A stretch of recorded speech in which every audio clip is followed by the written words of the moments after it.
The Mattahunt Community Center had long been a valued asset for Mattapan residents, but in 2010, severe budget constraints prompted the city of Boston to stop providing services there. It closed down.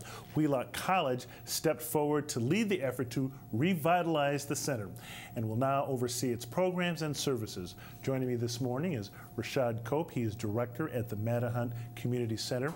Also with us, Chris Sumner. He's the Senior Director of Community Partnership and Programs at Mattahunt Community Center, and Sharnel Oats. She is a parent liaison at the Mattahunt Elementary School and a parent leader at the Mattahunt Community Center. She's got 2 kids who participate in all the programs here. Thank you all for coming in. Welcome to Urban Update.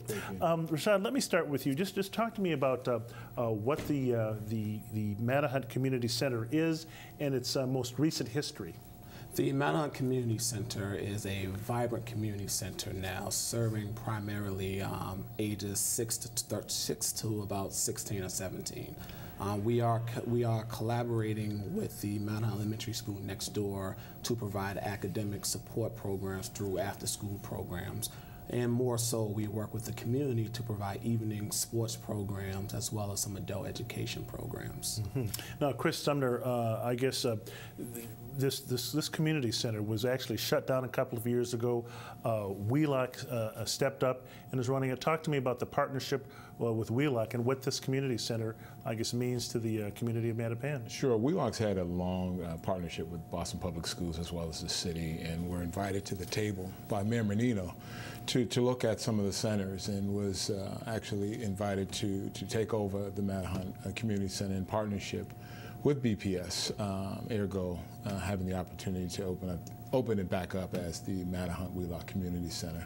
We began a long process of community engagement that extended the borders of the Mattahunt Center, connecting with a lot of civic organizations to really give them what they were looking for, which is they wanted sports programs with an emphasis on academics.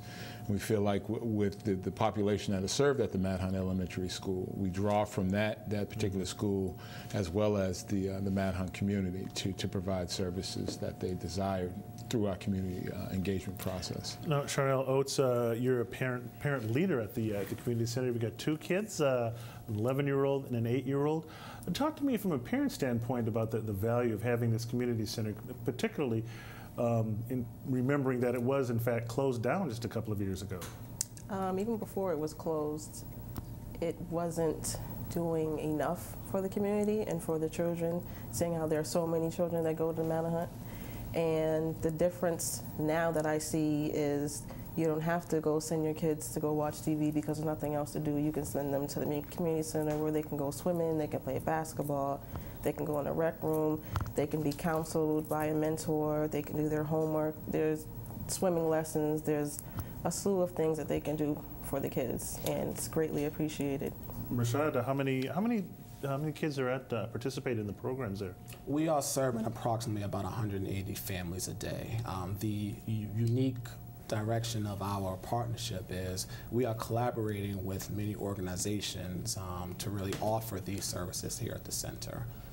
So I think in part our partners are greatly should be greatly recognized as well. Who are some of your partners? Obviously, Wheelock. Yes, Wheelock College. We have a partnership with the Boys and Girls Club, who runs our after-school program. We have a new partnership with the PACE organization also. Why would Chris Sumner, why would Wheelock College step up to do this? I mean, after all, this was a city program that was the victim of budget cuts and consolidations. Why would Wheelock take it upon itself to run a community center in the city of Boston? Well, I think under the leadership of Jackie Jenkins Scott, it's always been in Wheelock's mission to serve children and families and be a civic partner. It's in our best interest to always be connected to where the greatest need is in our community, and there was a need. And because of her relationship throughout the city, it was a welcome conversation as well as dialogue around what is the best use of Wheelock's services as an institution to a community that's much deserved. And I guess, Sharnel, I'll give you the last word here. I guess, again, as a parent, what would you like to say to everyone about the value of a program like this, a community center like this, in any community? The value is more than words can say. The mentorship between the college students, the high school students, they're not making the elementary kids feel like they're less than because of their age.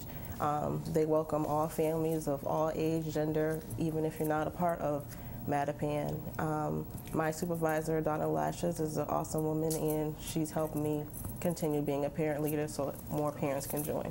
Okay, and we'll leave it right there. Sharnel, Oats, Rashad Cope, and Chris Sumner, thanks for coming in. Congratulations on keeping this this program going, and you know, I hope it goes on for many more years.